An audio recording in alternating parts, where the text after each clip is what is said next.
Magandang araw, isa na namang araw sa bahay ng ating mga amo at siyempre ngayon ihahanda ko sa kanila ang papaya soup.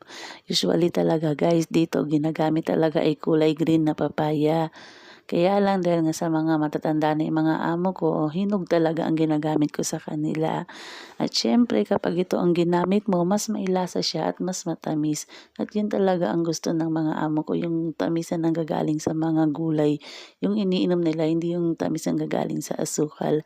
At siyempre, ayan pa rin ang ating mga ingredients sa soup. May carrots, may sweet corn, at merong pumpkin. Ayan nga pala lang lahat. Napakasimple lang yan guys, madali nyong gawin. Kahit sino, pwede nyong gawin yan. Kahit sa bahay ninyo, kahit sa mga alaga nyo, pwede nyong i-present yan sa mga amo nyo guys. Ganun lang kasimple yung paggawa ng papaya soup. At syempre, nag-a-add ako ng brown dane. Meron din akong